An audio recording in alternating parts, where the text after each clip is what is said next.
कभी कभार पति पत्नी के रिश्तों में दरार आ जाती है। रिश्ता उस मोड़ पर पहुंच जाता है कि दोनों आपसी सहमति से अलग हो जाते हैं। लेकिन आज जो हम आपको कहानी बताने जा रहे हैं उसमें पति ने अपनी पत्नी के साथ झगड़ा करके अलग होने के बजाय एक ऐसा रास्ता चुना जो कि क्राइम से कम नहीं। नमस्कार, स्वागत है आपका यूपी तक में। मैं हूं आपके साथ गौरांशी श्रीवास्तव। आप देख रहे हैं हमारा खास कार्यक्रम द बिग क्राइम स्टोरी।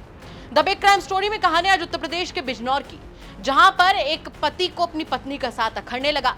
जाहिर सी बात है, सीधा साधा तरीका था कि वो कोर्ट पहुंचता, डिवोर्स के लिए अप्लाई करता, उसके बाद में अपनी पत्नी से अलग हो जाता। लेकिन पति ने रास्ता एकदम उलट चुना।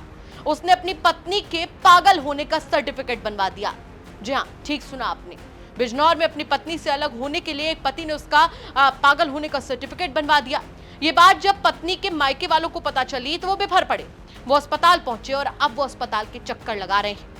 हमने खुद उस पीड़िता से बात की, उसकी भाभी से बात की और साफ पता चल रहा था कि ये पागल बनाने का सर्टिफिकेट वाकई चौंका देने वाला है। क्या है पूरा मामला, चले विस्तार से आपको समझाते हैं। उत्तर प्रदेश के बिजनौर के किरतपुर इलाके के नारायणपुर गांव निवासी घनश्याम की बेटी की करीब 5 साल पहले कोतवाली इलाके के मुबारकपुर गांव के अनिल कुमार के साथ शादी हुई थी। दोनों के बीच में शुरुआती दौर में सब कुछ ठीक चल रहा था, लेकिन 1 साल बाद दोनों के संबंध खराब होने लगे। पति को जब लगा कि उसकी पत्नी कानूनी दांवपेच में उलझा सकती है तो उसने पीछा छुड़ाने के लिए एक योजना बनाई, जिसमें उसने पत्नी को बताया कि वो उसका विकलांग सर्टिफिकेट बनवाएगा, जिससे उससे सरकारी बस में फ्री में यात्रा करने की सुविधा मिलेगी। इसी के साथ सरकार की तरफ से 1000 रुपए महीने मिलेंगे। इस लालच में आकर पत्नी तैयार हो गई। पति ने पत्नी से कहा कि जब उसको डॉक्टर के पास लेकर जाए तो वो डॉक्टर के सवालों का उल्टा सीधा जवाब दे, जिससे उसे लगे कि वो विकलांग है और सही तरीके से बातों को समझ नहीं पा रही। इसी तरह पत्नी को समझा बुझाकर पति अनिल उसे सरकारी अस्पताल के मनोचिकित्सक डॉक्टर नितिन कुमार के पास ले गया और बताया कि उसकी पत्नी मनोरोगी है और उसके घर में भी हरकतें पागलों जैसी करती है। पत्नी ने ठीक वैसा ही किया जैसा उसके पति ने समझाया था। जब ये सर्टिफिकेट बन गया तो उस सर्टिफिकेट को इशू कराने वाले डॉक्टर नितिन क्या कुछ बता रहे हैं कि किस आधार पर उन्होंने सर्टिफिकेट बनवाया, वो सुन लीजिए। देखिए, पहली बात तो जो सर्टिफिकेट बना है, वैसे पागलपन नाम की कोई साइकियाट्री बीमारी नहीं है, हम सिज़ोफ्रेनिया इलनेस के लिए सर्टिफिकेट बना है। जो कानून है वो rights of person with disability act के अनुसार अगर कोई व्यक्ति डिसेबिलिटी सर्टिफिकेट बनवाने आता है और उसके पास बीमारी के कोई पुराने कागज़ नहीं है तो उसमें हम पेशेंट का और पेशेंट के साथ आए व्यक्ति का इंटरव्यू करते हैं। जो पेशेंट आई थी मंडे को, हमने उसके और उसके साथ में जो व्यक्ति आए थे, शायद वो हस्बैंड बता रहे हैं आप, उनका इंटरव्यू लिया गया। उन्होंने जो जो सवाल जवाब दिए हैं उसको हमने सरकारी प्रोफार्मा, जो आइडियाज़ नाम का एक स्केल है IDAS, उसके अनुसार असेसमेंट किया है और उसके अनुसार ही उन दोनों के दिए गए बयानों के आधार पर ही हमें ये लगा कि उनको इतने % डिसेबिलिटी है और ये बीमारी है, जो उन्होंने हमें बताया है। और इसके अलावा मानसिक रोग में कोई अन्य प्रकार की जांचें नहीं होती हैं जिनसे मानसिक रोग का पता लगाया जा सके। अभी तक मेडिकल साइंस में कोई CT स्कैन, कोई MRI या अन्य किसी खून की जांच से मानसिक रोग का पता नहीं लगता है। इसको डिसेबिलिटी सर्टिफिकेट कहते हैं, यानी कि विकलांगता सर्टिफिकेट कहते हैं। लेकिन जिन व्यक्तियों ने कोई कागज़ नहीं दिखाया है, कोई पुराने इलाज का नहीं दिखाया या जो सरकारी अस्पताल से इलाज लेने के कागज़ प्रस्तुत नहीं कर पाए, उनके लिए ये सुविधा है कि उनका सर्टिफिकेट 2 साल के लिए बनता है, ताकि वो 2 साल में अगर अपने कागज़ प्रस्तुत कर पाएँ तो परमानेंट बनेगा, अगर नहीं कर पाते हैं तो नहीं बनता है। तो उनका सर्टिफिकेट मैंने इंटरव्यू के आधार पर जैसा कानूनी प्रावधान है 2 साल का दिया है, जो उनके बयान थे। अगर अब वो कहते हैं कि हमने जो इस तरह से गलत बोला था तो फिर वो उनकी जिम्मेदारी है। हम केवल इंटरव्यू बेस पे बनाते हैं, इसमें कोई जांच नहीं है।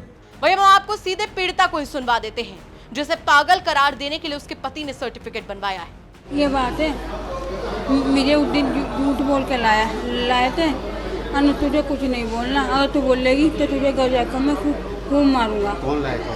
मेरा पति, नाम अनिल। फिर मैंने कुछ नहीं बताया, उन्होंने अपना सारी बात बताई।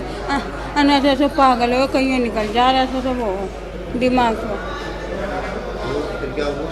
फिर नहीं, मैं घर जाकर तुझे खूब मारूंगा, नहीं खत्म करूँगा। इन्होंने क्या सर्टिफिकेट बनाया तुम्हारा? कहाँ का सर्टिफिकेट बनाया अस्पताल? सिर का, दिमाग का। क्या? पागलपन का। तुम पागल थोड़ी हो? नहीं, हम पागल उगल कुछ नहीं हो। इन्होंने क्या कहा तुमसे कि पागल होगी?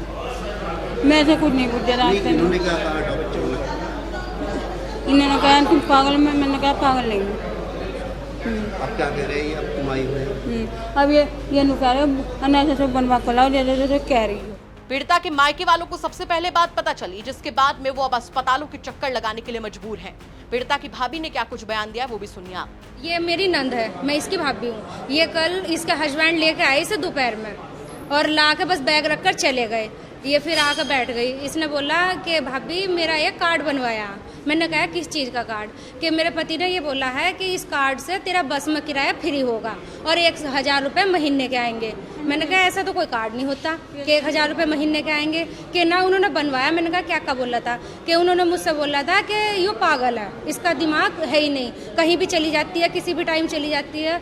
खाना मैं बनाता हूँ, बच्चा मैं रखता हूँ। इसके बच्चे का पैर जला हुआ है, वो पता नहीं कैसे जला, लेकिन इसका नाम लगा दिया कि ये इस नहीं जला है। इतनी पागल है, इसे कुछ नहीं पता। मैंने कहा मगर अच्छा तो कि कहाँ बनाया? कि वहाँ बनवाया बिजनौर। मगर अच्छा तो इसे ये पागल करना चाहते हैं बिल्कुल। और जबकि ये सब कुछ ठीक है, 4 साल का इसका बच्चा है, बच्चे को भी संभालती है, खाना वाना सब कुछ बनाती है। तो इसका सर्टिफिकेट कहीं का बनाया? पागलपन का बनवाया ताकि हम कुछ भी करें इसकी कोई कार्रवाई नहीं होगी। मैं अब आपने क्या किया? अब हम इसे कैंसिल कर रहे हैं। जब हमारी लड़की ठीक है, इसे 70% पागल का वो करा गया। क्या करें डॉक्टर लोग? अब डॉक्टर लोग कह रहे हैं कि ठीक है, लड़की तुम्हारी ठीक है, तो ये कैंसिल हो जाएगा। जरा सोच कर देखिए कि कानूनी दांवपेच में उलझने से बेहतर पति ने पत्नी को पागल करार देना ज्यादा ठीक समझा। इस घटना के बाद कई सवाल खड़े होते हैं। सबसे बड़ा सवाल तो यहाँ पर यह खड़ा होता है कि निजी रिश्तों में मजाक के तौर पर एक पत्नी को पागल घोषित कर देना कहाँ तक सही है।